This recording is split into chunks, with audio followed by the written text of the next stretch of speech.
The weather was terrible. It was just absolutely freezing and it go right through you. Even in the daytime, it is wretched, big time wretched. But it gets like that in winter in Florida. So, yeah. But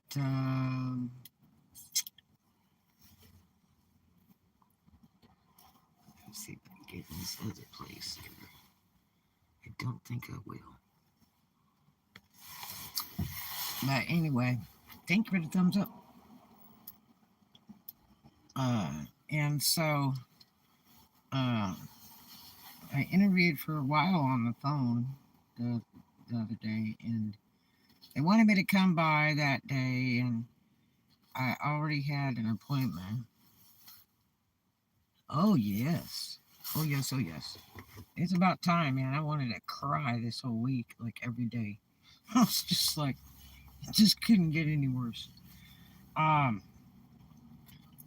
and, it's so hard when you try so hard. I was applying for jobs in the morning, applying for jobs in the night, doing interviews in the day, plus trying to get this one storage moved around so I could save on it. And actually, I'm going to save 125, I think $125 a month now, which is great.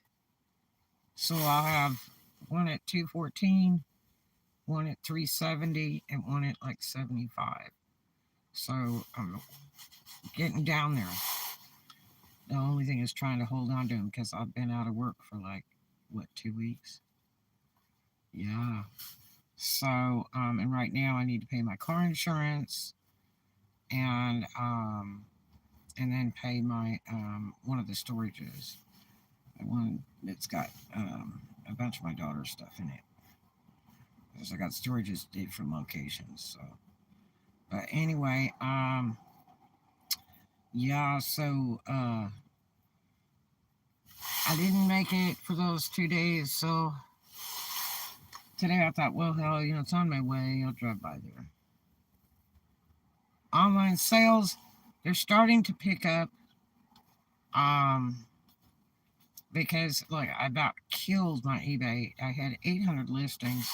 Well, almost 900 when I moved from my other office, and I just started killing them because I was paying so much money out in 30 cents an ad um, that uh, I just didn't want to have any more payouts.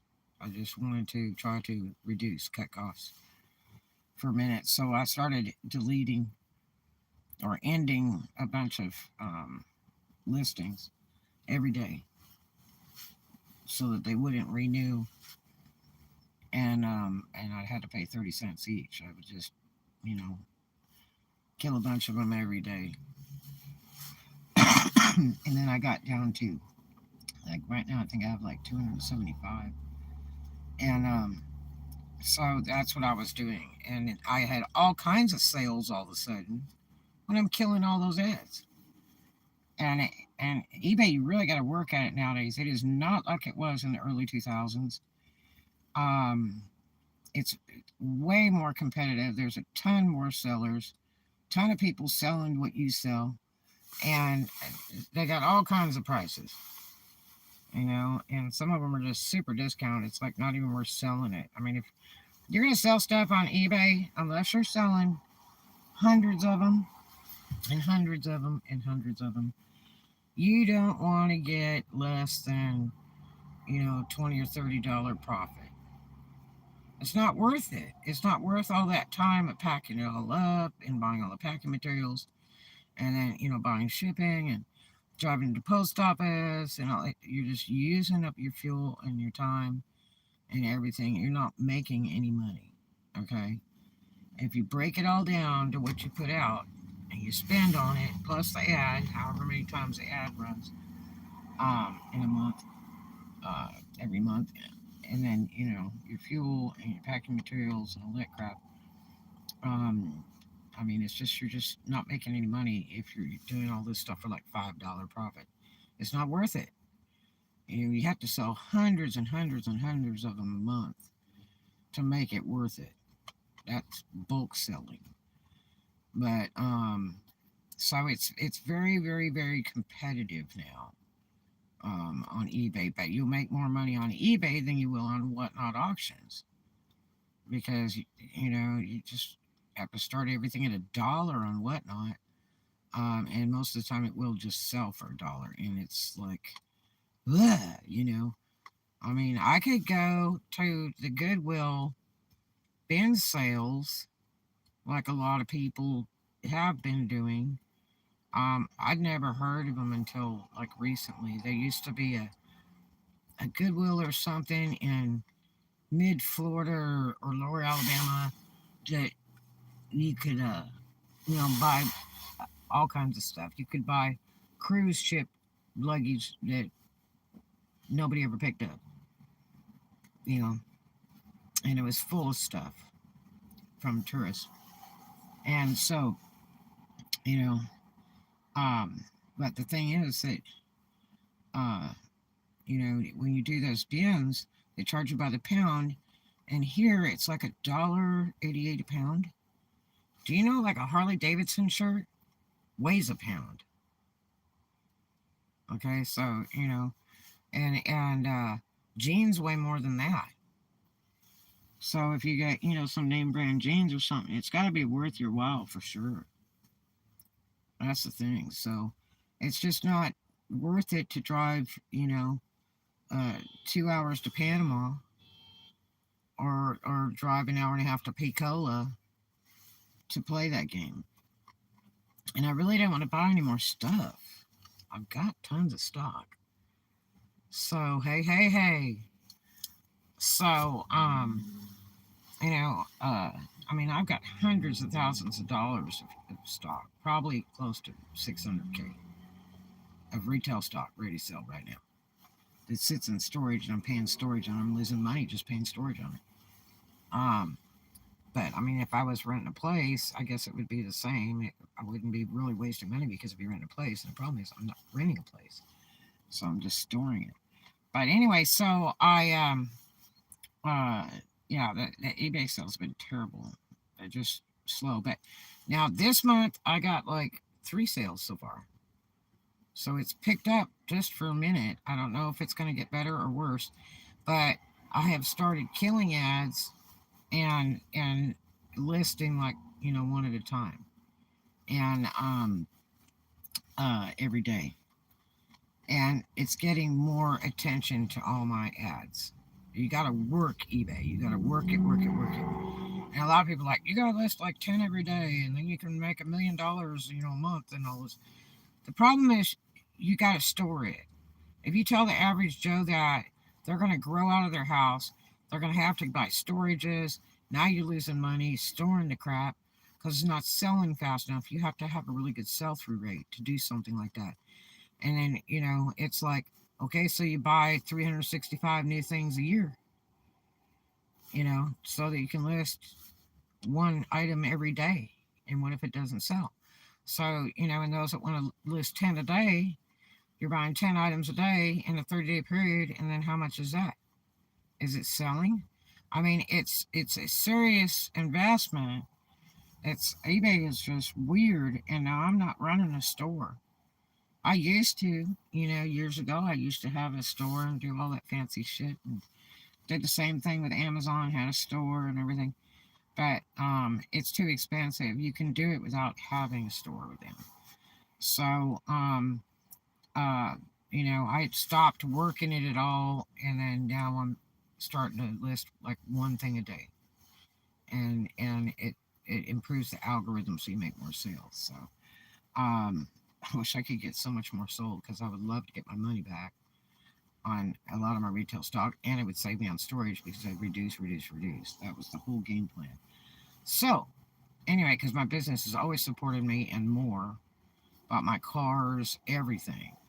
But it's off road right now, and I'm not making the money that I normally make when I'm on the road. Get $100 an hour for every hour worked, overall yearly average.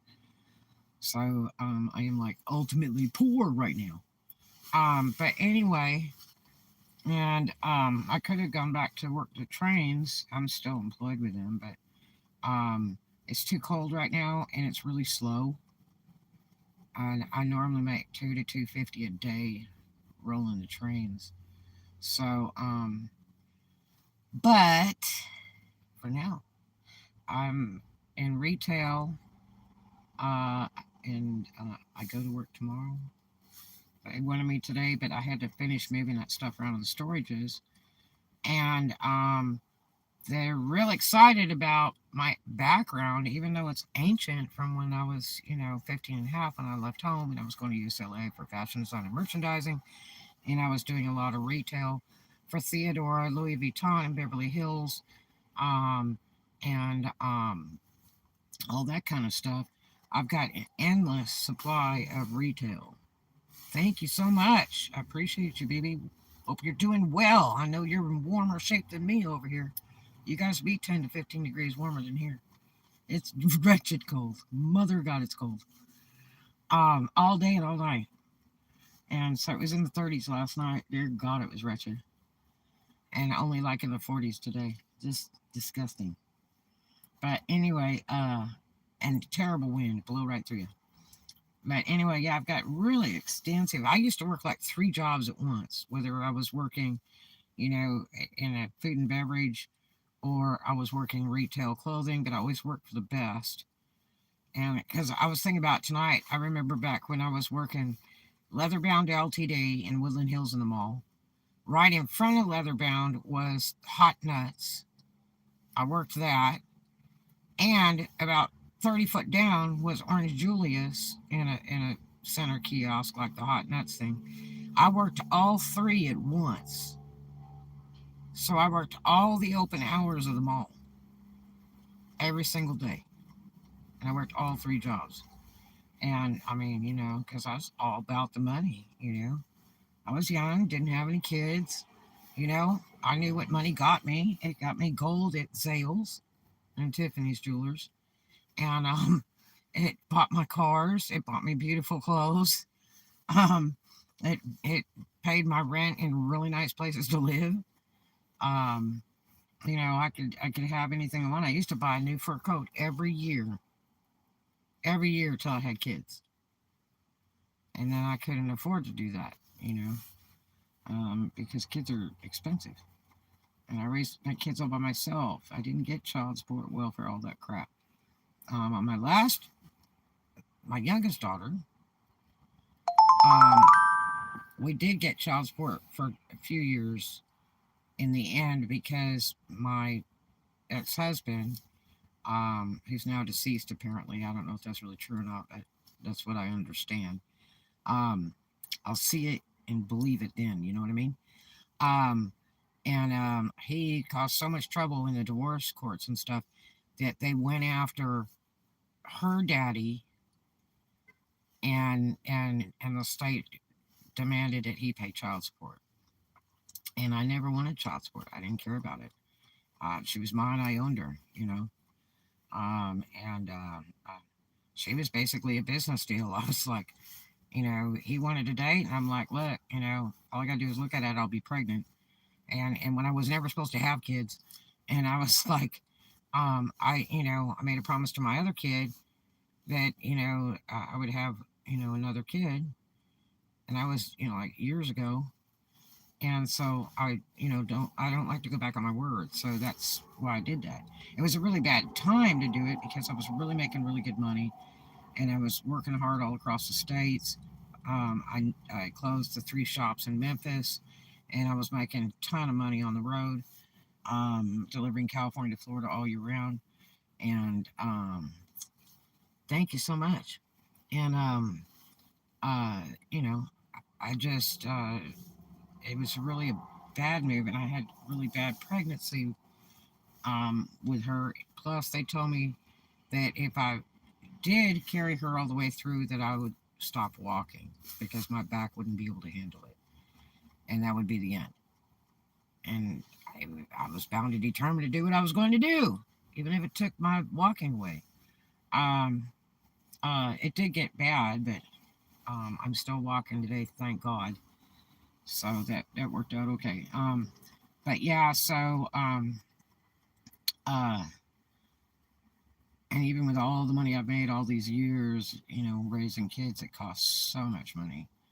Um, but anyway, so I've done truckloads of retail since I was really young. I left home at 15 and a half. And because I thought I was really smart, and I thought my dad was a dum dum, and uh, so I thought I could do better on my own. And it was rough, and I would never suggest it to a minor today. You never get away with all the stuff I got away with. I mean, I had fake IDs so I could work in the clubs and go in the clubs and, all that kind of stuff. I had it going on. And, I mean, I managed a bar when I was under 21, buddy. I sure did. And, so anyway, um, I've done retail forever and ever and ever, food and beverage forever and ever and ever. Thank God I did food and beverage and all high end stuff. All the fine dining, the country clubs, and the hotels. Um, but and a few neighborhood bars, but mostly all fine dining and stuff. And tuxedo service. That's what I like. I love working tuxedo service. So, but I mean, I've always been really good at sales, and because I'm honest, I'm not the shyster, bad car dealer, that should have a finger cut off for every lie they tell, so that when you pull up and they wave at you, you count how many fingers they got left to see if they're on a salesman. I was a good salesperson. I know my products, and so I mean, I got college degree and all that. So anyway, I can do anything I want on the face of the earth. I got 5 college degrees. I can do anything I want to do. There is very little that I cannot do. I've swung a hammer. I've worked in construction. I have done so much stuff in my life because I took whatever job was there. Sometimes you got to work whatever you got to work. I have worked for Schwann's even. There were no jobs. I went to work for Schwann's, man, and freaking unloading trucks at 4 in the morning and supposed to be a manager. Oh, that was a terrible job. Money was good, but I hated that job. God, I hated going to cooler. I hated having them, call me in the middle of the night to tell me I had to unload a truck. Oh, Jesus, it was terrible. But I mean, you do what you have to do. I worked at 7-Eleven one time, and I had to wash down the sidewalk and do the windows and be a checker and load the cooler. I mean, you do what you got to do. You know, you can't call home and go, hey, Daddy, I need, some gas, or, Daddy, I need a place to live and all. That didn't happen in my family. I don't know what kind of family you had, but, I understand in the South how a lot of, families are so close that, the parents will help, or the brothers or the sisters will always help. My family's not like that. When I left my daddy's house, which, I left a note, I only took what belonged to me, and I made sure it was clean when I left. That was just the way it was done. He didn't have to worry about what happened to me or where I went or any of that. I was cordial about it. And tell you what, I was a minor. At any point in time, he could have had me put in freaking foster jail, whatever it is, because I was a minor on the road. Um, but I thought I was really brilliant. I thought I was so smart, and that my dad was a poo-poo head. Um, and that's not true. But that's what I believed.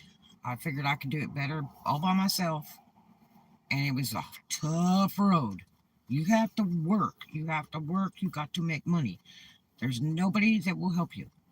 You can have all the friends in the world. They'll promise you the world on a stick. Oh, God, if you ever need a car, come to my car lot. I'll get your car. Don't worry.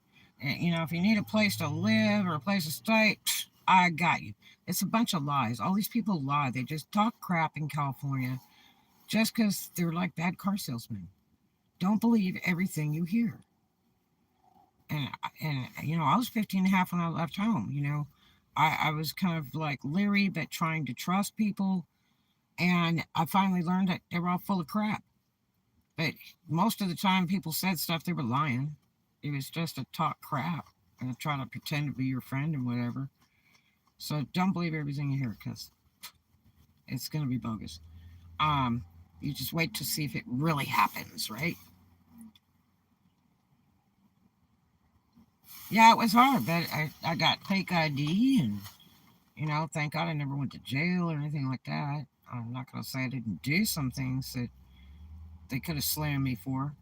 Um, but, uh, you know, yeah, I was a fireball when I drank, and fireball when I didn't drink. I was pumping iron, and nobody crossed my path. I was the baddest cat in the land in California. No one crossed my path. I would meet people that knew me and never met me in their life, and go, I don't want to piss you off. And I was like, you know, don't be scared. You know, I'm not like that. Um, I just didn't put up with crap. You know, I had family that raised me to be streetwise, street tough. Nobody crossed my path. And if I had a problem, I'd do is pick up that telephone if I couldn't handle it, you know? And I could have, you know, a 3 to 5 person brigade there, you know? If even one. Because those people were very powerful and everything could be fixed very easily. I didn't have to lift a finger if I didn't want to. But you know, that helped a lot knowing how to be streetwise and street tough because I'd have never made it because I was like the little Missy Perez from a well-to-do family, you know, and that doesn't work on the street. When you're a single girl, you have to watch your back all the time. I got jumped one time by a Mexican in the dark.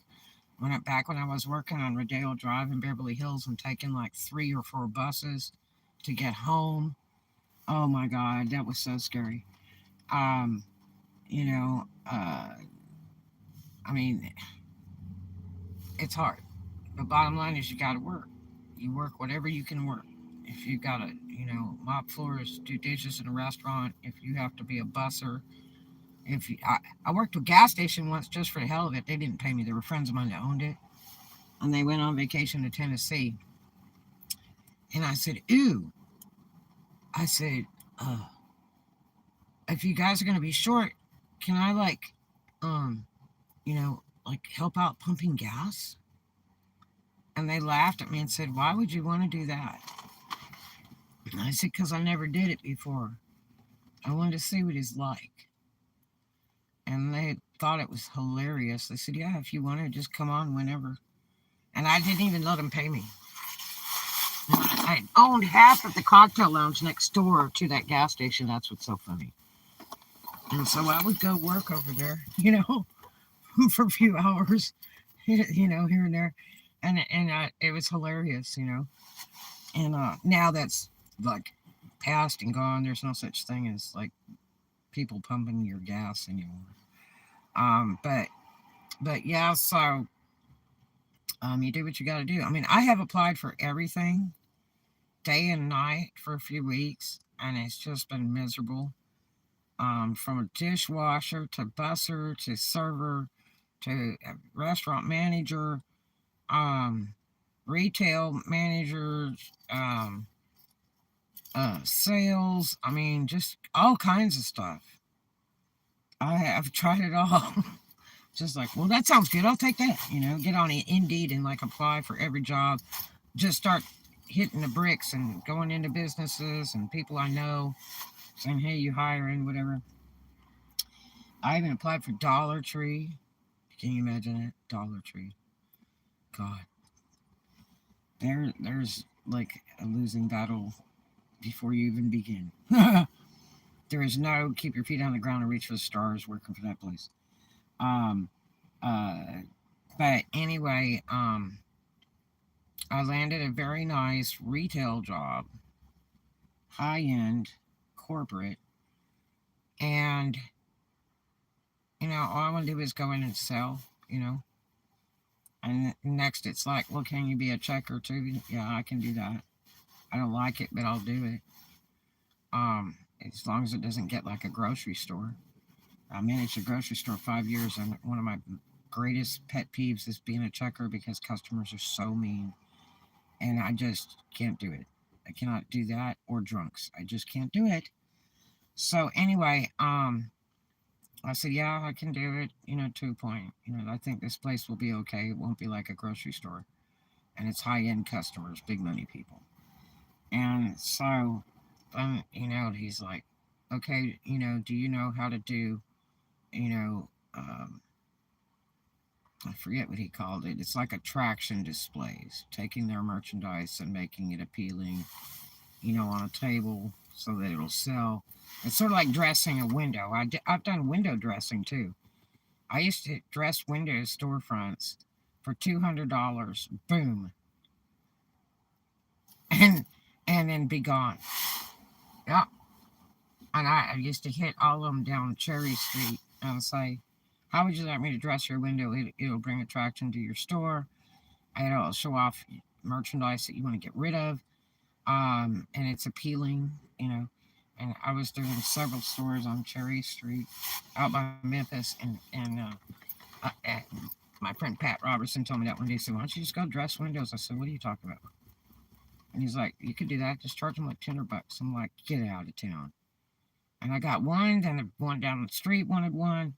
That one over there wanted one. And everybody just kind of wanted one. And I was like dressing a whole boulevard. $200. Bam. It was amazing. All you gotta do is try, man. Just try. I'd never dressed a window in my life. You know, they always had to pay services to come in and do, all that dressing mannequins and all that crap. We never had to do that selling clothes. There was always people that did that. But anyway, so all of a sudden I'm doing it on my own because my buddy's like going, "Why don't you do that?" And I'm like, "Oh no, never did it. I can do it. I just don't know." It's just they're not alive people, so they're just mannequins. So they're really easy to dress because they don't move.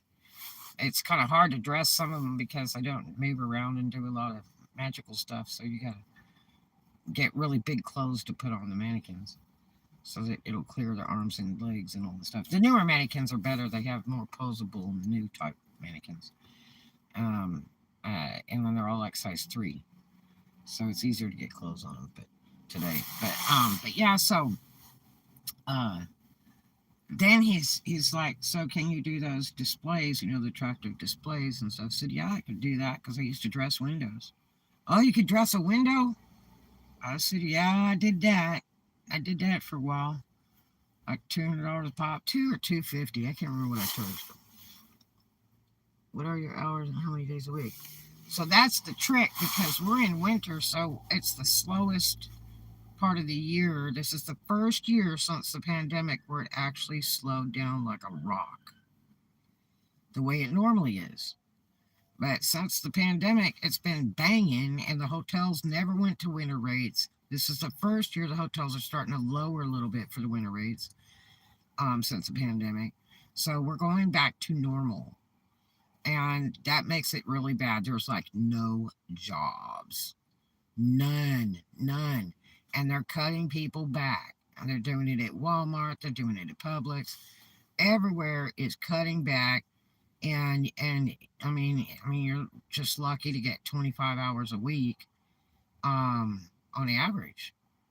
Like Dollar Tree, they're going to give me 15 hours at Destin and 17 at Mariester. I'm like, this is for kids. you know, People that live at home, that don't have any bills, that will only work 2 days a week. Mother of God, you know. So, and actually, the Destin Dollar Tree pays cheaper than Mariester, and everything in Destin's higher because nobody can afford to live here. So they gotta ship people in to work here. People come from Crestview, people come from Fort Walton, they come from Sandestin, they come from all over. and because you can't afford to live here. It's like an old folks retirement place. People that have huge money that have bought houses here or can afford to rent here because the rent is like 5,000 a month, where Fort Walton is 2,000 a month for a one bedroom. Okay, it's 5,000 a month for one bedroom here in Destin. So it's yeah, it's messy. It's messy. Even to Crestview. Here in Crestview, it's you're talking um, about 2,000, 2,000, 2,200 for one bedroom. Everything's gone up to like 2,000 a bedroom, but Destin, it's always double of what the other areas are. So, yeah, um, but it may start dropping and get back to normal because the average rent in Fort Walton used to be 6 to 900, um, for a one bedroom to two bedroom, and then 1,000 if you're on the water to rent. So in the Fort Walton area, and then Destin, of course, would be double, and then you know Eglin and Valparaiso would be a little bit cheaper, and then Crestview was always the cheapest. You used to be able to rent a big house in Crestview for like 500 a month. I mean, a big house, yeah. But the problem was driving because there was nowhere. Crestview is nothing. Nothing's there, and so unless you want to work like Cracker Barrel, Walmart, Sally's Beauty Supply, the pizza place, or KFC or something like that, there's nothing there. So the money, the big money is Dustin. So there's lots of people that drive back and forth and work Destin because Destin usually pays 14, 15, 16, almost $20 an hour. Whether you're folding shirts in a retail store, or you're working at Walmart, or you're working at a candy store, Destin pays very, very high. So, but anyway, so the guy says, "Oh, you can dress windows too." I said, "Yeah, I did that. I did that. I know how to do that." Um, and then he says, um, well, I mean, I can give you 20, 25 hours a week. I said, "God, that's great. I'll take it." you know, because I did not want to do that 15-hour-a-week job.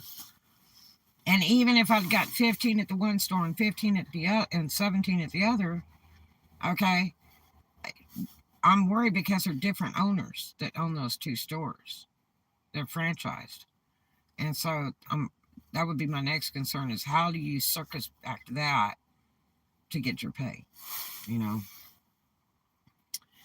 So anyway, the pay is pretty good. It's okay.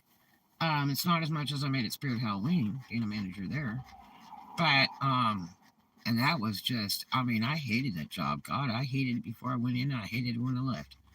Every day, I just freaking hated it. And I had an easy job. It was just what I had to work around, the garbage I had to work with. You know, just a bunch of punk trash that was just so worthless. I've never seen a group of young people so trashy in my life. When I left home, you had to be super classy and very adult, especially if you wanted good pay, or they'd pay you like a child. I wanted good money so I could have nice places to live and buy cars and buy gold and fur coats and go eat prime rib, and seafood. Um, so I acted like an adult. People always thought I was older. So I went ahead and got fake IDs so they would really think I was older. And that's when you get good pay. Because they figure if you're a kid, they're going to pay you like a kid, you know? So I knew how to act. But these clowns today, they don't know how to act. They're just punk trash. They're like all the bad kids you went to school with, that were really trash. And all the bullies and all the bad kids. That's what they're just like. Just a childish mess. And but yeah, so um uh This guy doesn't put up with that crap. Now, it does get some foreigner people that come in that travel. He's kind of done with the Jamaicans, though. He said they're really problematic. And I said, oh, yeah, they're problematic. They're very bad when they come around this area to Fort Walton and Destin. And I said, be very careful because they're like gangs when they come here. And don't get me wrong, man. I worked with a girl years ago that was full Jamaican. I used to love to hear her talk. I would say, just say something, and she'd laugh at me and go, why? I said, just love the way you talk. It sounds like you're singing. They speak so beautifully. But the workers that come to this area are freaking evil. I'm not kidding you. I talked to Winn-Dixie Destin, and the managers are white, and they have a ton of Jamaicans working. And it's like, what's wrong with these people? You go up to the deli, and they're mean at you. They yell at you. They look at you like they're on fire, you know? It's like, man, all I'm doing is trying to make your paycheck over here. I didn't think I was asking to look for a lot just to try to get a meal or something here. You know, they're mean as fire for no reason. And I had talked to one of the store managers one time, and I said, "What is the deal with the damn Jamaicans?" They said we have so much trouble even trying to fire them. He said they are really bad. They've like taken the store over, and I'm like, "No," and they're like, "Oh yeah," and he's like, "It's really really scary," and I'm like, "Oh my gosh." Um, And I learned how scary they are when I worked over at the seafood restaurant. What is this clown face doing? Standing on the wheel of a car. I hope that's their freaking car for sure. But people who do that, they'll stand on the head of a car that's not even theirs. Like they ran away. I bet that's not even their car. Fool. But anyway, so um uh he has that. He's hoping not to have any Jamaicans this year at all. And he said he'd rather put up with the Filipinos, the Russians, anything but that. He's hoping to God, they didn't send him a bunch of those guys again. He said they were just so problematic, and even when they gave him housing and stuff, he said they were just nothing but a nightmare because they got to sign a contract to do the housing and stuff too, and they get all kooky. Oh yeah, they had this thing called J1s. I used to do it at my daughter's work all the time in Dustin, and she basically did management work but wasn't paid as a manager, unfortunately. And one was because she was underage, and that company in particular doesn't like to take anyone under 18 and make them a manager, which was unfortunate because she was really good. That joker, if you show her some in business, she's going to keep doing it just like you showed her. And she's a hot dog, man. She's there for the money. She knows all how those Benjamins roll, okay? And she's amazing, absolutely amazing. And she like basically managed there for several years, but was never, given management authority. Wasn't paid like a manager. I mean, she did everything there, training people, all kinds of stuff, and was a hot dog seller on top of it. She could sell the roof off that devil. And they used to get J1s in there, and they would bring them in and freaking kill all the regular staff. So she'd end up with like 4 to 8 hours a week for like months because they would take a buttload of J1s in. It might be 12, it might be 20. And then they'd put them up in a place to live, all of them, in one, like apartment or, a condo or something. And they'd stick them all in there and they'd sleep all over the place, and the thing. And they'd destroy the place on top of it because they're not real bright. They're not used to living in places that nice. And they break the garbage disposal, they'll break the dishwasher, they're constantly breaking stuff. And so, and they're noisy. I mean, they're like little tiny 3-year-old kids. They just play on the phone, they take selfies all day long, and they're just really problematic. Well, screw them. Staying in a small place is better than where they came from. I mean, these people are sleeping on the floor in shacks in the Philippines. They have no air conditioning but at a mall. Like you have to go to, I think it's Manila. You have to go all the way to like Manila to go to the big super mall. And that way you can sit around and use their Wi Fi and it's air conditioned. And you just sit there all day, hanging out at the mall and can't afford to buy anything. But just so you can go there for air conditioning. And then when they work, they have to work a horrendous amount of hours. I mean, they don't do 40-hour weeks, they do 80 and 100-hour weeks. They're like the Orientals. They do the same thing in Japan and China. I mean, if they don't work a 100-hour week, that's a bullcrap week, you know? I mean, that's just the way it is. That they work harder, but they're just not smarter. And they're just very, very, very poor. And that's what they're used to. So when they come here, the money is huge for them. Like, okay, so like our minimum wage, like in Florida right now, it's 11. So in the Philippines, it will be like $4 to $5 minimum wage. So that's why they like to come here. They come here and they work and they buy Louis Vuitton and Nike $200 tennis shoes and all kinds of stuff and send the rest of the money home. That's what they do. And they'll work their booties off. And whatever job they're contracted to as a J1, they'll go get another job on top of that, like at Wendy's or McDonald's or whatever. So they can get like 100, 150 hours a week. So they can shop. And that's all they do. They have only two effects. Shopping till you drop, buying expensive crap, and then going to Disneyland or Orlando. That's what they do. They don't care how far it is. They'll take buses down there. Doesn't make a difference. That's what they'll do.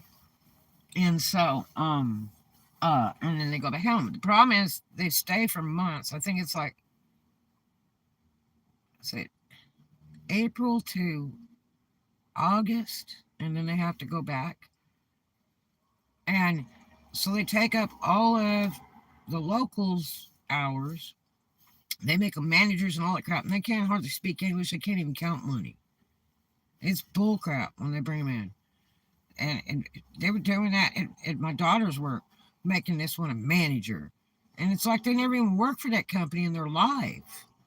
How do you fly somebody in on a plane and make them a manager? They don't even know how to do the books. They can't even count the freaking money. They can't hardly speak.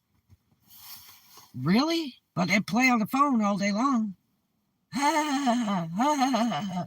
Then do all that, Snapchat and TikTok and Facebook and all that crap. That's all they're concerned with. And it's just life is a party. I've seen them in serious, board meetings, and they'll send them because they're a so-called manager, and they just do nothing but clown around. They don't even pay attention. They got the phone up. They're watching TikTok and all that crap while people are lecturing. And it's like, really? You freaking idiot. So they're just very childish. Very, very childish. But it's just the way they're used to in their land. They're just different like that. All the money they can pay international workers for a living. Oh yeah, my boss used to pay the J1s $4 an hour when we were at, it was $8 or $9 minimum wage, and he would pay them $4 an hour, and I'm like, man, you're a freaking jerk. And it's like, no, that's what we pay them because that's the agreed amount before they shipped them over, that we would pay them that. And it's like, you've got to be joking. You would think if they came to the States that they should be subject to the standard minimum wage or something, but no. They can get away with paying them those really cheap wages because that's what they get in their country, you know. So, um, so yeah, but they take up all. I mean, there's a lot of business I don't like because they bring all those damn J1s in, and they hurt all the locals. You can't just work a job 40 hours a week and then all of a sudden for several months you're down to like 8, 9 hours a week. You can't live. You cannot live, and it's not fair, you know.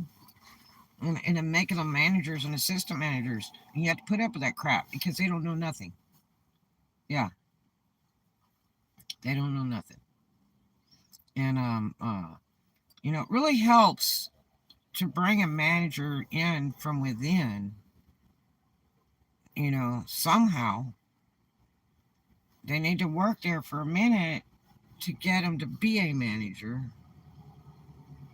or have a very extensive background in retail of whatever that product is or that type of product that they're selling. You don't just slap the sucker in there that's been, getting bananas on the banana boat and put them into, a candy store, and you got to make the candy, all the candy you sell, and then sell to the customers and weigh it and count money and all that crap. They don't know what they're doing. So it's kind of beyond me.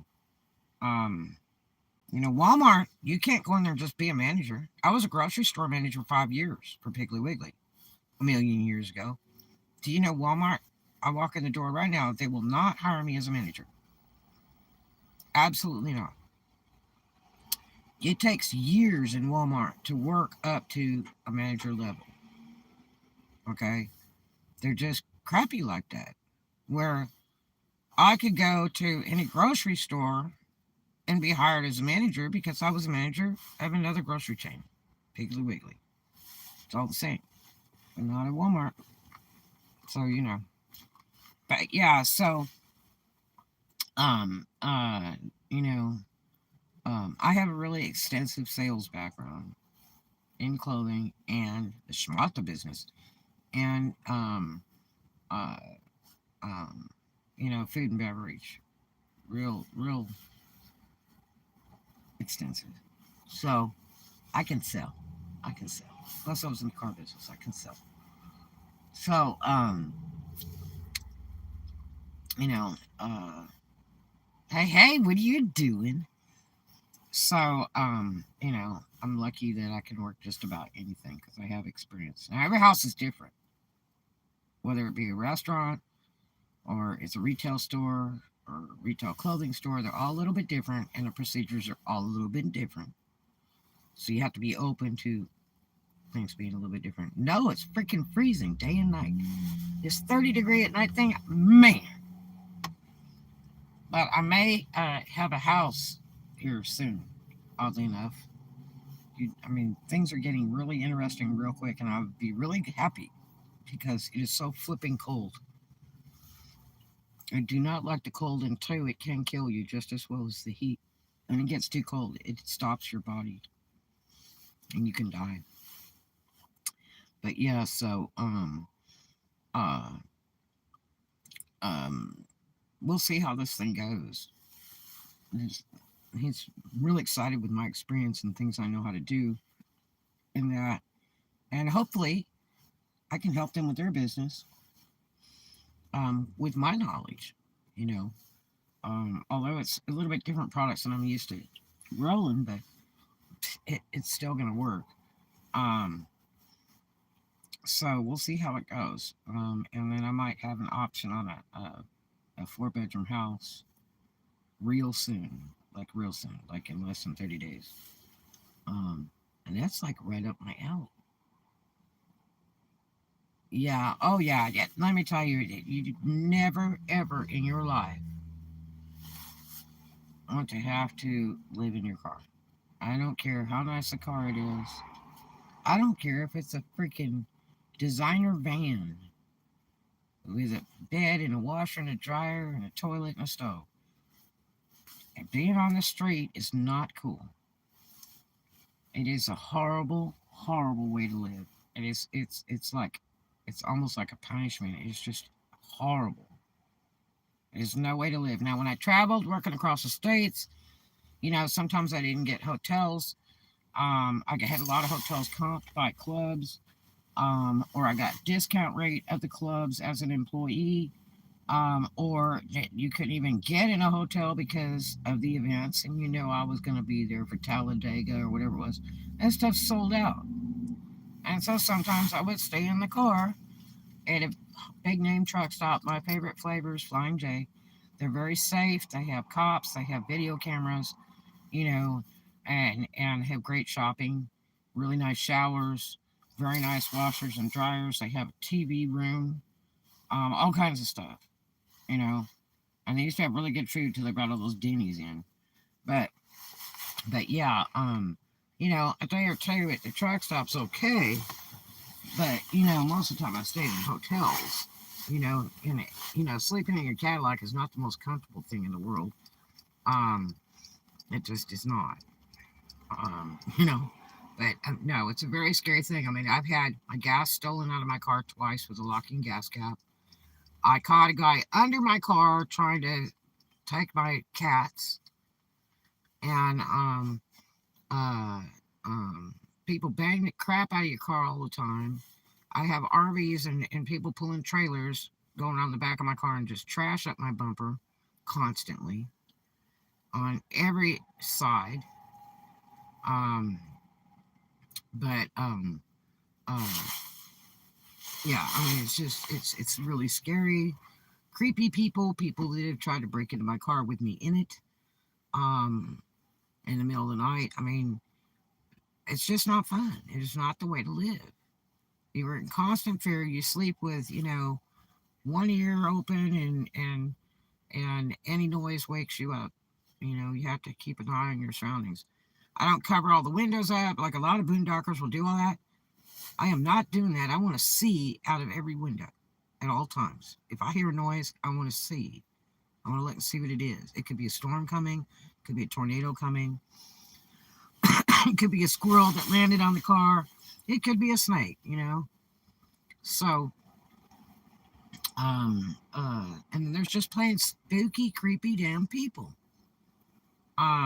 So you have to watch your surroundings. There's many times where I've sat, like I'm talking to you now, watched surroundings. And if it's creepy, then I'll just go to another place. I go by my, gut feeling, you know. So, and yes, you're up all night. You're up all night when it's cold, when it's too hot, when you hear noises. You can't sleep, you're up. And sometimes you're up and down for hours. It's like you get hardly sleep. Like every day in the last week, I've probably had about 2 hours sleep a day because I've been up all freaking night. If I'm not just freezing to death, petrified cold, or, I'm worried about stuff, or people are creeping around a park next to my car, or last night was, somebody was playing music real loud, and it's like, what the hell? But yeah, so I mean, it's just constant problem. The problem is my car's getting beat to crap in these parking lots. But you get the stoners that will pull up next to your car and they smoking meth or weed or some crap. You know, I had twice. I had it in Destin twice. I had to call the sheriff's, and which is a weird feeling when you're calling from your car because you don't have a home. Your car is your home, so you got to call 911 because two people are duking it out and they're bouncing all over the parking lot and just missing your car, right? And now you're scared they're going to pull a gun out on top of it, and you're sitting there, in your car. And you literally have to call the sheriffs, and they come out and everything. They're real nice, but kooky crap happens, man. I had a grocery cart slamming in my car during a really bad hurricane, and blowing 175 or 100 miles an hour, and I had a freaking cart blown from across the parking lot into the side of my car. No lie. Mm-hmm. And so I have like 4 little dings on my one of my doors. It makes me mad as hell because I gotta take the door apart to get in there to take those out. Yep. But there's it's really a horrible life. You never want to have to live it ever. It is absolutely wretched, and I mean, I just try to deal with it, you know, and just hold my breath, hoping that very soon I'll be out of this and I'll be making money, and or some kind of money again. If I'm not making $100 an hour like I'm used to making in my business, if I can make a few thousand a month would be real nice. Where I always have new tires on my car and everything's paid, and that would be really, really righteous. It would be perfect, so you won't be living here in spring and summer and heat burning up. Oh yeah. And that I didn't know if I would stay in this state or stay here. I'm open to anywhere in the United States, so I'm not sweating it. I just wanted to see what the world had to bring. So I'm not set on any particular place in the United States. So, um, you know, it just right now it's just trying to get that money. It's like people are like, oh, I don't know why you don't get a place instead of pay all the storage. Well, problem is you got to have the rent and the deposit and all the deposits for the utilities to start it up. You're talking, I mean, every time I've done it, the last 2 times I had, like $5,000 each time. It's going to take more than that now.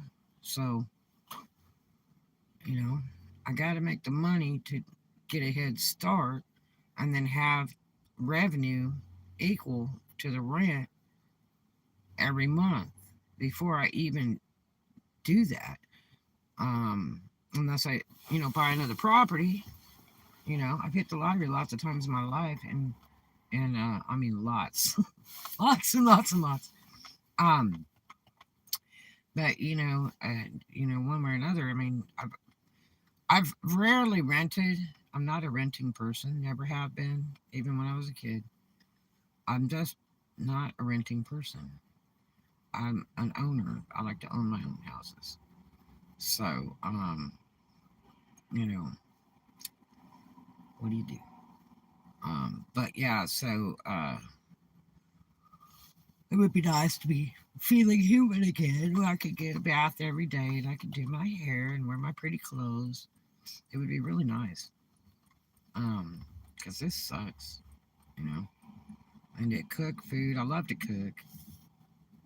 Eat real food. You know. But yeah, so we'll see how this goes. That now here's what happened.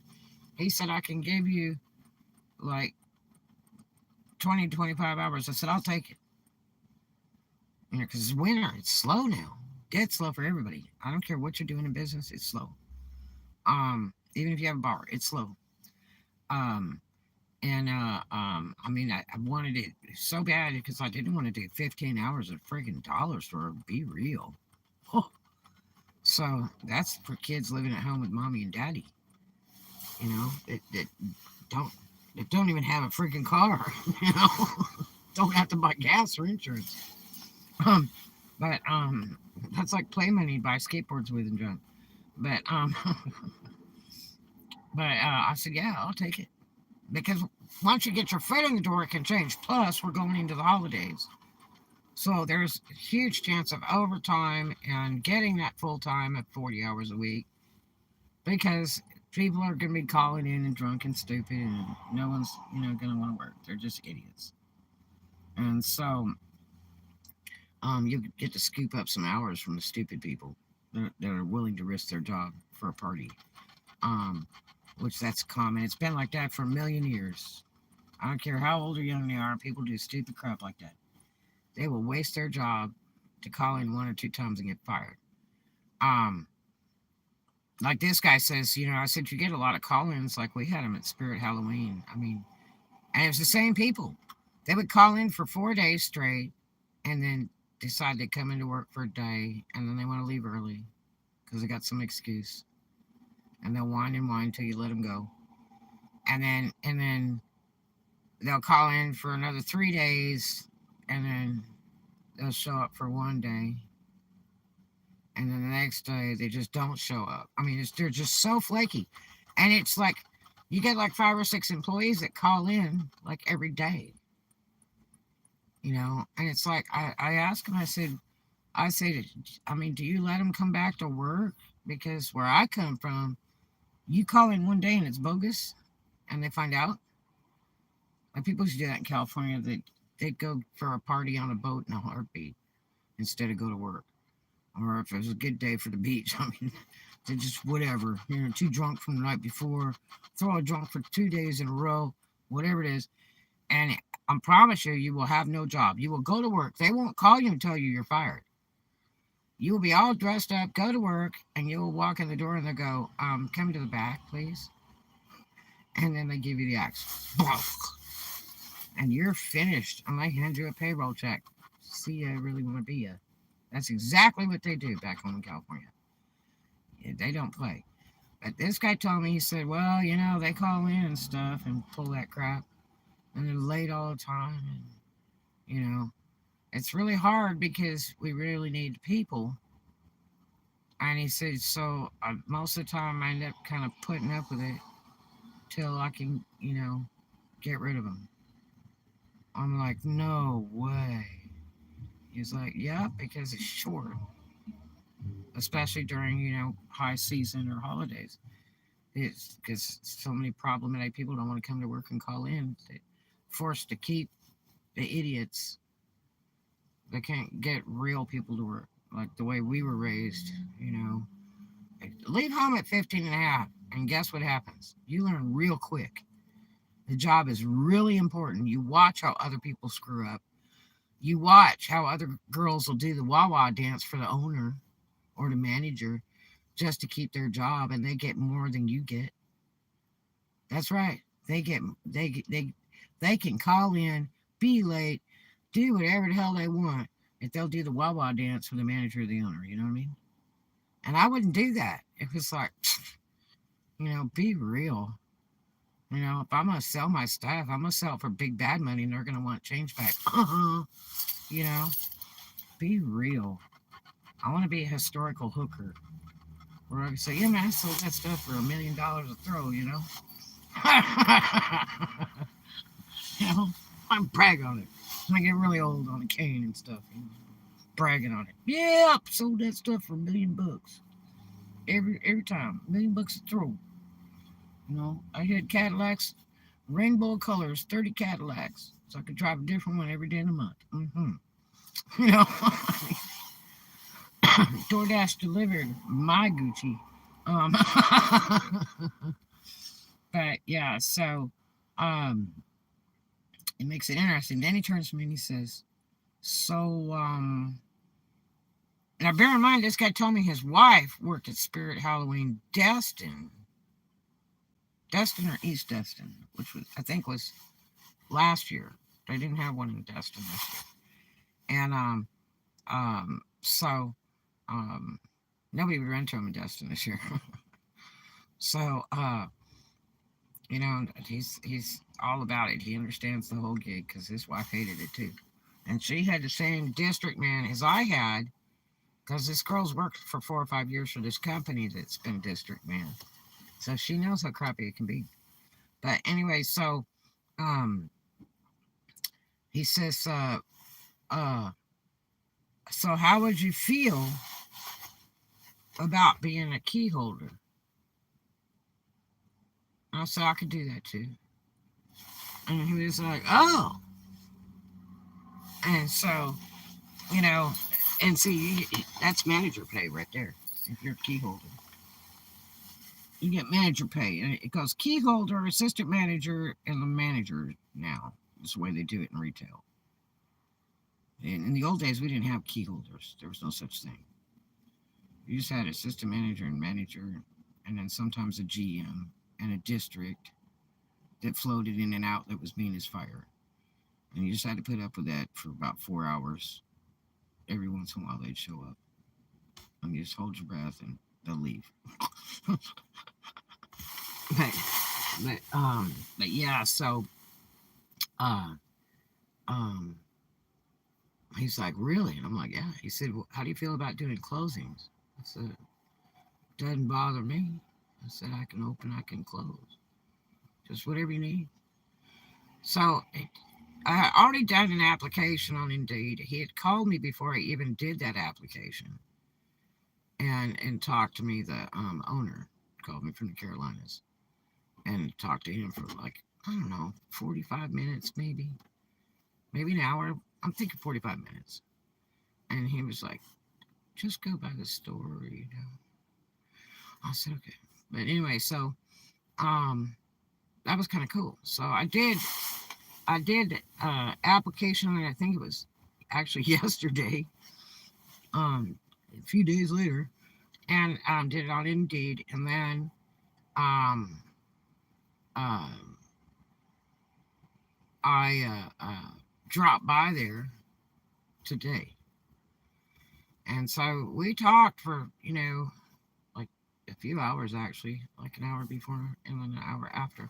He said, "Look, if you can fill out this application, because I don't have time to go on Indeed and fool with that and upload it, download it, and all that other crap." And he said, because I could let you work today. And I'm like, oh, I can't work today because I have to get the storages moved around. Otherwise, I would.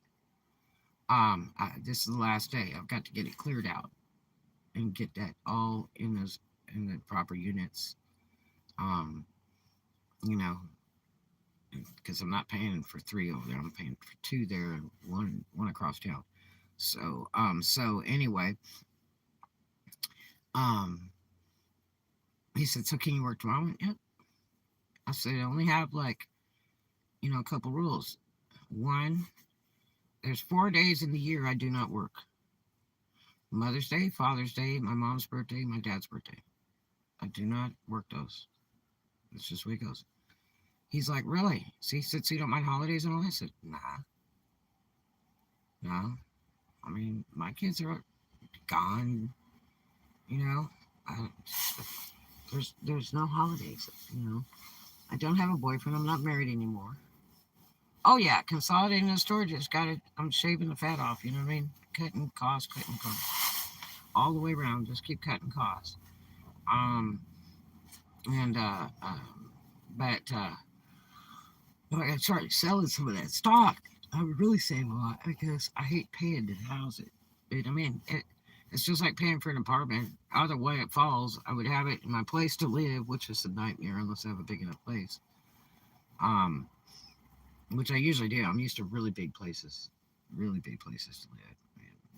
My big house out by Memphis with 15 rooms, okay, with a one story behind it, and a 15-car driveway and a big front courtyard. I'm used to really a lot of space, okay. I just really like it that way. The way I can have an office, a sewing room, dance room, all that kind of stuff. Pool table, piano, I like all that. Somebody sent me a message today for a free piano on my email. I was like, what am I going to do with that? I love pianos. I'd love to have a white baby grand. I got no place to put it right now. I'm not paying for storage. I'm not doing it. I got rid of like 95% of all my furniture, sold it, donated, gave it away because I didn't want to pay to put it in storage. I don't even have a bed because I figured I'd just buy another one. Because you pay to store it, you can buy brand new, really outrageous furniture. And if you pay to store stuff, you could just not do that and go out and buy really nice furniture. So, you know, it's just crazy money to waste. Just store what you absolutely have to store. But anyway, I miss doing the storage auctions. I make so much money in 3 days. Boom, boom. Yeah, I just and I know some storage auctions that are really really cheap in one city, and I'd love to jump on it, but I just don't have the time. Yeah, so anyway, so there's a lot of opportunity with this company. Plus, you can transfer to other states. They'd uh, they offered me to go to the Carolinas. They'll pay for me to move there, everything if I want to go up there at any time. They call it Outer Banks. When I hear Outer Banks, it sounds like they're talking about Alaska to me, but that apparently that's like North Carolina and stuff, which is very beautiful out there. I've always loved that out there, and I went out there just a few years back, and man, just driving that is so beautiful. Oh my gosh! And there's some really neat stuff out there anyway. But there's always some neat stuff in every state. If you've never got to see it before, there's always some great touristy things. But the Carolinas are really pretty. I don't like their weathers with the storms that go through there all the time and the flooding, but it really is pretty there. If you ever get a chance to go to the Carolinas, it's very, very beautiful, especially the driving part of it. They've got this road that goes up through the hills and stuff, and it's just breathtaking. To look at it, and it's super neat to drive. It's like you want to run a Porsche through there. It is sweet, dude. But yeah, so there's a lot of opportunity, if I want it. Um, I really don't like the actual location of this one particular store. This is real touristy, but it's okay. Um, I just have to deal with it. But and if I get this house, I can walk to work. Hey, hey, hey, hey. But now I wouldn't do it in this cold, darn weather. If it was hot, I could ride my skateboard or something. But or roller skate. But no, I wouldn't be walking in it. I can't stand the cold. I left Memphis, and there was a ton of money there. And I left Memphis. I was tired of it, and there's no money there now, and I'm not going back there for any major reason. I just can't stand that ice on the road and snow and all that crap. Forget it. Icicles with snot. No, no, no, no, no.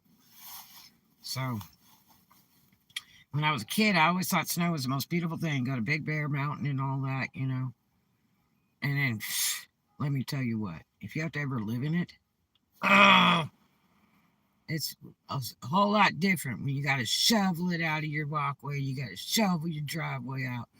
You got to take your mittens and take all the snow off your car. I mean, your car, I, I lived in a place in Oklahoma that I had a flaming red Camaro, okay, 77 Camaro. And let me tell you, the snowstorm came in so hard and so strong.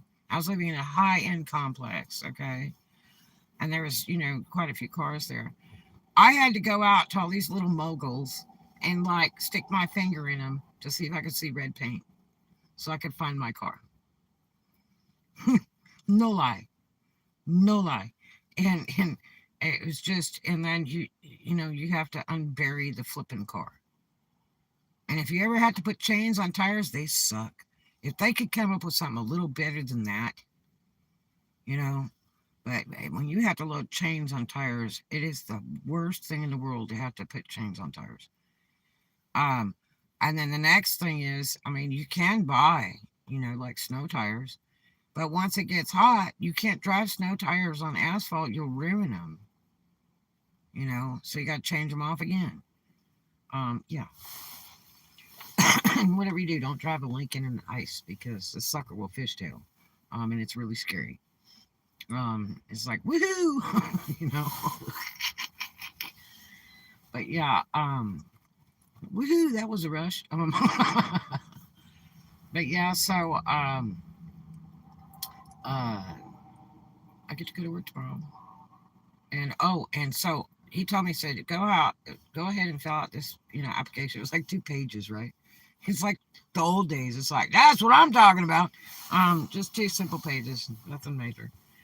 So I filled that out and then uh brought it back. We chatted some more. Talked about my friend Eddie Munster and all that stuff too. Was telling about the trip my daughter and I made to the gaming thing, and so she could meet Eddie Munster, who I used to hang out with all the time. and when I was in California, and uh, my running buddy, my party buddy before I had kids, and so uh, we talked about Eddie for a minute and stuff. He's like, "You really know Eddie Munster?" I'm like, "Hell yeah, that was my running buddy, man." And uh, I used to drive him around in his own car because he was too lit to do it.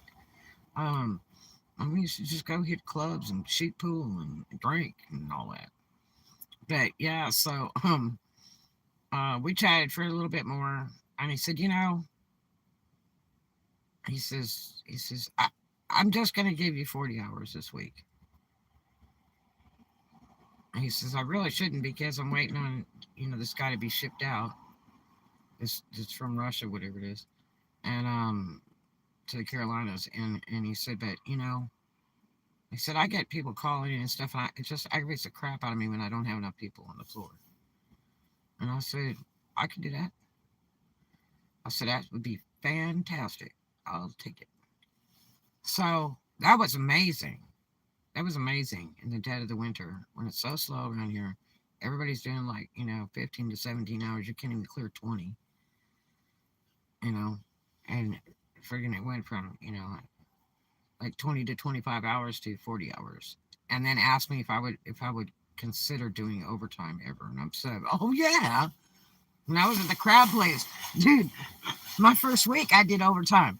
Man, when I hit that other day, that last day was all overtime pay the whole entire day. I'm like, oh yeah, I hope they let me stay over today. I'm really racking up, you know? And it was so sweet, dude.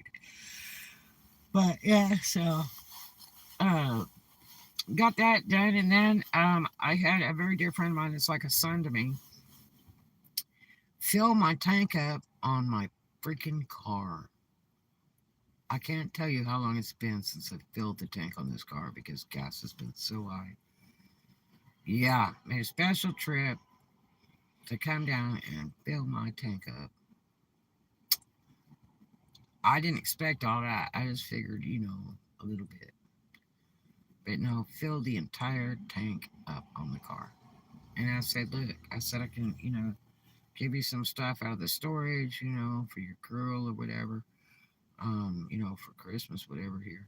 If you wanted to run by the storages, I've got jewelry, I've got clothes, I've got children's stuff, I got everything. And he's like, I'm not worried about it right now.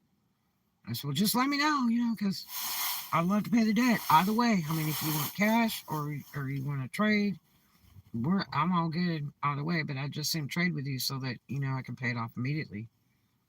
And he's like, I'm not worried about it right now. He said, I'm just really, really, really, really glad you got the job. I'm really, really glad that you might have an opportunity to get a house. And I'm like, yeah, you have no clue. I'd like to be so out of this car. I am so tired. It'll be like, I guess this Christmas it'll be what, 2 years I've had to boondock in my car. Hell no. Yeah. And the first day I sat at the beach and I cried in the car. I was like, oh my God. I just was like, this is so horrible. It hit me so hard. It's different when you're on the road and you have to stay in the car on occasion for a day or two, maybe. But God, when you're forced to live in it, it's a world of living hell. Pure fear. And I got calls from here to New York, but I'm going to tell you, it is really scary. It's like you're in a little fishbowl. Yep. So we'll see what the world has to bring. The guy's real impressed with me, and I don't talk any bull crap. I'm just honest. I'm not going to tell him I'll do this, that, and the other if I don't know how to do it. You know. And so I hope it works out really well. He's really nice, easygoing kind of dude. Um, Kind of very California, very easygoing. So we'll see how it goes. And there's no dress code, no uniform, no apron, no name tag, none of that crap. He's like, That's one reason when I left working grocery stores, being manager, he always had to wear suit pants and tie and a shirt and all that. And I said, yeah, and I used to wear dress suits. You know, the skirt, the jacket, the silk blouse, and the heels and all that. And I said, yeah, you really have to dress when you're a manager. And he said, yeah. He said, oh, I could, because I could just wear this. And he's just like wearing jeans and a t-shirt and a jacket and just like some tennis shoes. He's like, I can dress however I want to dress. He said, we do have a couple simple rules about your attire, but you can pretty much wear everything, you know. And I'm like, wow, that's kind of cool, you know. So he said that's his favorite part of the whole job. I said he doesn't have to wear a suit and all that stuff. And I was like, wow. So, you know, I mean, you know, we're near all the beaches and stuff. So, you know, I mean, people dress casual, and then tourists come and they learn how to dress casual. They may be cold as poop. You just won't be wearing any flip flops, you know. I saw a girl in Walmart this morning with booty shorts on and pantyhose. I'm like, get out of town. I couldn't believe it. It had to be like 44 degrees this morning. And she was in the flipping Walmart in real cute little black shorts, real pretty girl with pantyhose and tennis shoes. I was like, what the living hell? Yeah, I was like, man, there's no way you can be like warm. There is just no way. Absolutely none. Well, it's a good thing I tried these boots because I gotta tell you, they hurt. I was going to try to wear them with my other boots. I couldn't get to them because I was stuffing stuff in there. And I would have loved to wear my mufflucks. My big furry boots with the pom-poms. I got 2 pair of them. Right now I've got a brown pair and a snow white pair. I love my white ones, but they're like in a container. And I just buried like all my clothes in the storage. I just got my my boxes that go in the car when I travel at this one storage in my commercial unit. And then my little bit of other clothes that's left from what was stolen in the other units in Alabama is over at another storage. So, but I do have my boots because I have to have a variety of clothes when I work on the road. Or I'll be buying stuff. And I had so many clothes, shoes, and boots. I've got to tell you.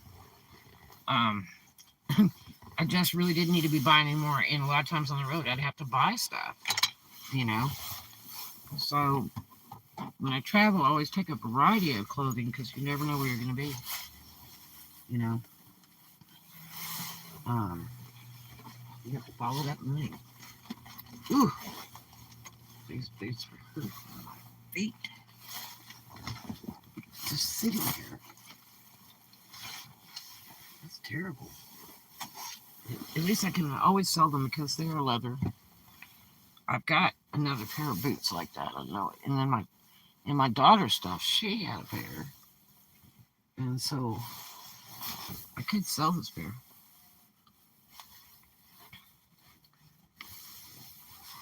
Running on eBay.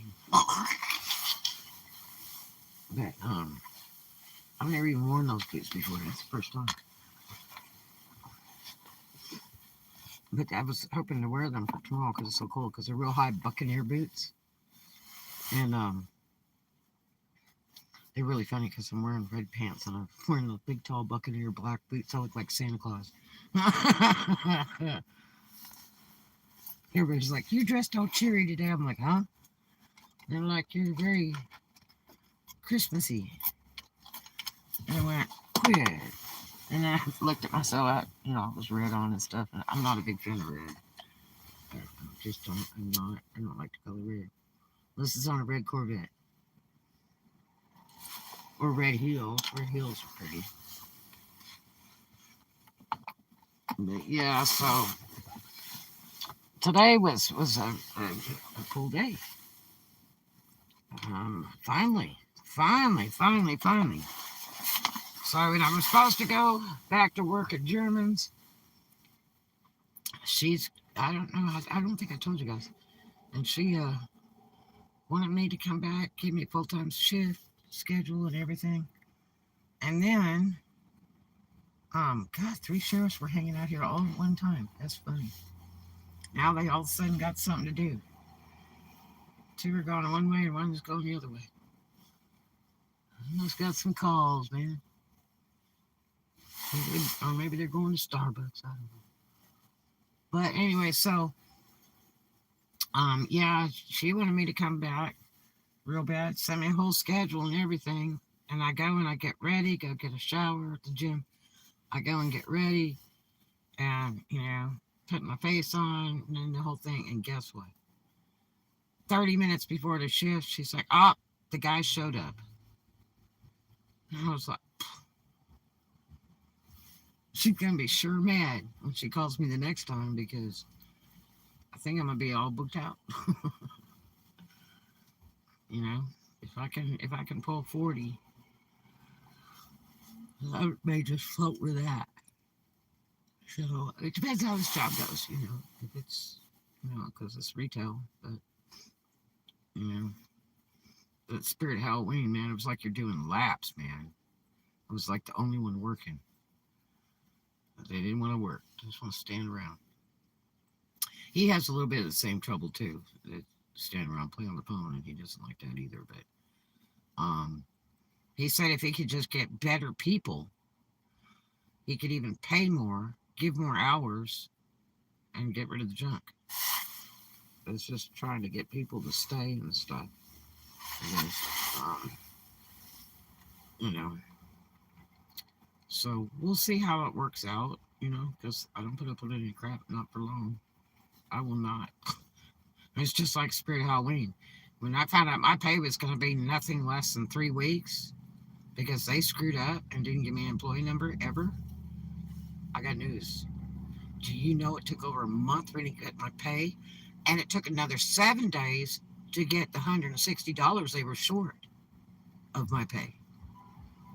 Because I freaked when I figured my check out and everything. Because I write down all my hours in a little book. I really do, literally. I literally do. As soon as I'm getting out of my car, I write down my hours, The only one that was accurate on hours was the seafood place. Because they actually had time clock. There's still people wandering around this world that don't use time clocks. They just want to write it down on a piece of paper and it's not accurate. No sir, no way, no how. So yeah, in this place they have time clock. The guy, I told him about that and he goes, we have time clock. I'm like, works for me. So yeah, so we'll see what happens. I got full tank of gas. And I start tomorrow. I got the stuff moved around the storages. I just saved like $125 a month now. And it's a mess. It's going to take time just to get it organized. But, I just felt like I needed to reduce costs. And I was hoping I could fit that in there pretty good, and it wasn't as good as I planned, but it'd be all right. If I get some stuff sold, it will fit perfectly. Yeah, so, yeah, finally, it took over 30 days. And I quit them because I was like, I'm not staying here working a month, till I get a paycheck. Because there was already a guy that worked there, a young black kid, that was working there since opening and had not got one paycheck. Are you kidding me? I would be to a lawyer so fast. That's federal. That's a federal crime, You cannot do employees like that. So he went months with no paycheck ever. Guess how interested I am into coming to work every day like that with no paycheck for months? Are you kidding? No. Must be living with mommy and daddy. There is no way. Oh yeah. Oh, I called labor board. I called labor board 2 times. They have 2 different labor boards. They have the United States Labor Board and they have the Florida Labor Board. And that's another big trick too. I should do a vlog about that because you would never believe all the stuff I found out. Now in California, I called the labor board, I think, 3 times on businesses, including Harrah's Casino that I worked for. I slammed them big time. Let me tell you how fast they were figuring out how to punch that payroll check out. Um, stay. No, oh yeah, there's no sense in staying if you're not going to get paid because it's a bad investment. What if you never ever get paid? Don't waste your time.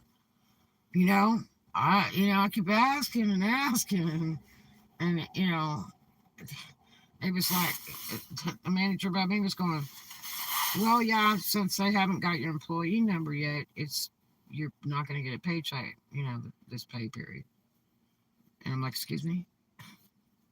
She says, yeah, so they'll postpone that, so it'll be going like on the next pay period. And I'm like, okay. And the next day I went and got food for all my workers, and the next day I called in before the shift.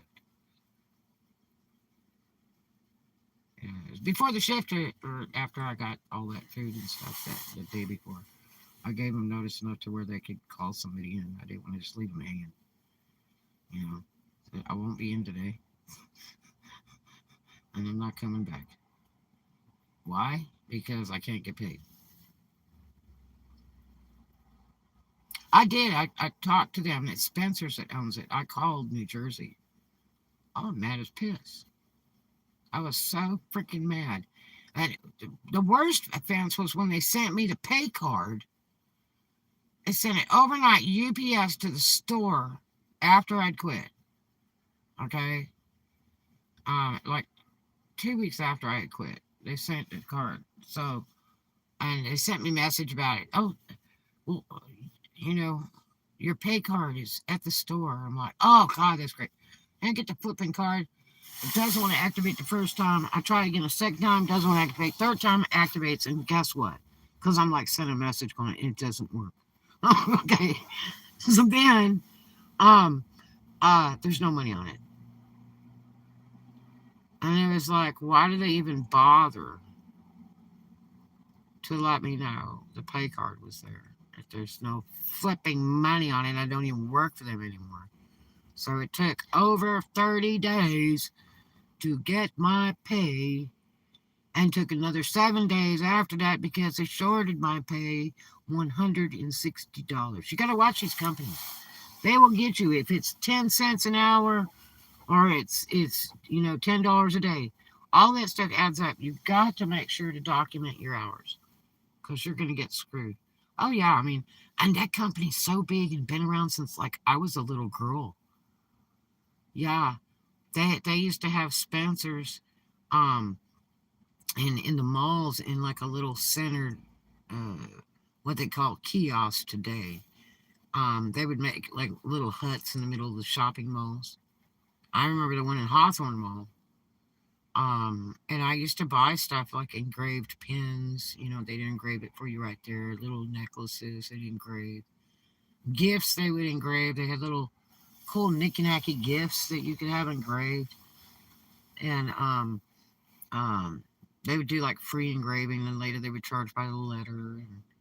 But they always had neat stuff. And then they moved into an actual store, and Hallmark was a real big thing. Hallmark store. It had all the cards and all the really nice gifts. And then Spencer's decided they were going to do a store like that, where they had all kinds of really cool gifts. And then they went to like space age gifts, like all the magical electronic lit stuff and all kinds of cool stuff. And then they just went, balls out. But let me tell you how much money is made selling Halloween stuff. Look at it on the internet. You'll never believe the sell factor of Halloween stuff. Now, I can believe it in NOLA, but not other places. The sell-through rate of Halloween stuff, even though they run that store for like 4 months a year, is so horrendous. You would never believe how much Halloween stuff sells. And our store was disgusting slow. We were clocking like 5K a day. That was so sorry. That was so sorry. And the average price point was like $40. All their stuff's real high now. Their costume sets are like really expensive. You know, the ones in a little bag. They were starting at like $39. I was like, oh my gosh. And they do have really nice costumes. I mean, I've got a Cleopatra one that my daughter and I have had for like 5 years. It's still beautiful. So you know, it's okay quality. And I love a lot of all their other stuff. But the ones in NOLA used to have the deal, like, you know, after Halloween, everything was discounted off and would keep being discounted off, and it was so cheap you could go in there and just tear the place up. This store didn't do that. It was really strange, and all that stuff they had to ship back was a joke. Even though I unpacked 600 boxes while I worked there, out of about 2,000 that were sitting in the back warehouse. God, that was so lame. They keep sending trucks in there, and these people never unpack the crap. Oh yeah. And it costs money to ship all that back. You have to pay employees to do it all, and then pay for a truck to come down and the driver and all that stuff, so they can roll it back. That's you're losing money. That stuff needs to be sold. It needs to be out on the floor and sold. It should never sit in the back room. I was talking with that guy today. I said if they can't see it, touch it, feel it, they're not buying it. Even that hurts eBay too. I mean, it's so much better when they can go into a real store and see it, touch it, feel it, and then you got them hooked. You know. I mean, I love to see stuff. I hate reading all these descriptions and trying to buy something online. It's so aggravating. You have to spend hours on stuff researching and who sells it and the different sellers and what it is and the measurements. And there's so much work to it. When you can go in a store and you can kind of look at it and go, that's what I need. If you can see it, touch it, feel it, it's sell. Boom. You know? Yeah. So, mother of God, it's cold. Holy hell. But anyway, I thought I'd give you guys that cool little update. I'll let you know what happens tomorrow. And, damn, I hope my engine isn't too cold because I gotta get down the road and go nighty night night. But yeah, I hope you guys have a really great day. I've had a really blessed and profitable day today, I would say. What a relief, because it's been so sad all week. I was like, I just want to cry. I was so aggravated. And I got to tell you about some other weird job interviews that I had this week. It was pretty strange, but yeah. I love you guys. Thanks for hanging out. Do something kind for somebody. And I'll see you in the next one. I love you.